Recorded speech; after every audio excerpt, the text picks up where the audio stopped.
Brende mwumva binjiranye, indege mwumva binjiranye, mugabo leta iriko irabagwanya ifise amabombe, ifise ibirwanisho vy'igihugu, ifise raditema y'igihugu, ifise indege z'igihugu nayo itaratangura kuzikoresha. Murumva uburyo bwo kurwana ntibungana. Bavyeyi ndabahanuye, abana banyu nibakure ku rugamba ntabwo bazoshobora.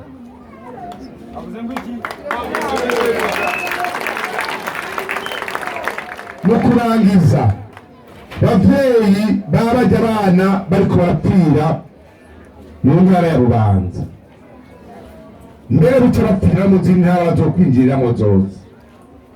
Ngiyi CNDD-FDD iri ku butegetsi, ngiyi Paripehutu FNL, ngizo za Florina, ngizo za Paripe Agakiza, yari imigwi myinshi Rwanda, nta mugwi n'umwe, kandi bose bagwanya leta imwe ari imigwi itandukanye, ntibigeze bafata igihugu, ntibigeze bafata igihugu. Biragoye gutsinda leta. None gama abavyeyi ntimwabibonye? Mwabavyeyi ntimwabibonye? CNDD-FDD ntiyigeze itsinda intambara, Paripehutu FNL ntiyigeze itsinda intambara, reka n'injya migwi yose vyaranse. Kandi twatubuze n'ibihugu bivuga biti genda tuzobashigikira, ariko vyaranse. Leta ni leta, mwabavyeyi mwe, leta ni leta.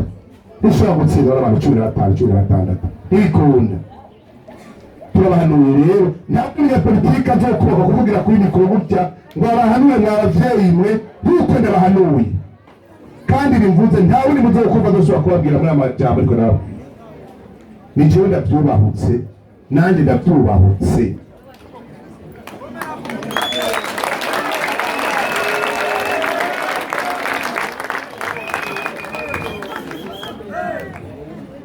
Nimba inkotanyi zaratsinze mu Rwanda, nimba Museveni yatsinze i Buganda, bijya vyajanye na kirya gihe, uyu munsi ntibigishoboka.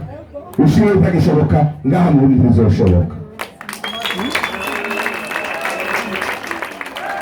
Bavyeyi dusangiye kurera, bavyeyi dusangiye kurera, iyo ibishoboka sekera.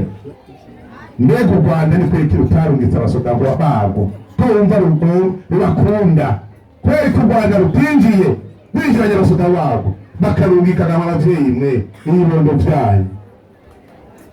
Nuko ivyo bikomeye gusumba u Rwanda. U Rwanda rubakundira abana, nuko ari ivyo bikomeye ibibondo vyanyu gusumba u Rwanda. Ico u Rwanda rutinya ni kweki rutakibwira ivyo bibondo vyanyu, kugira ngo ntimuze murabura, ntimuze murahekuka. Ikibwirwa n'icumva, icerekwa n'ikibona. Mwabamenyesha amakuru mwe ntagire ijambo mu mbaga.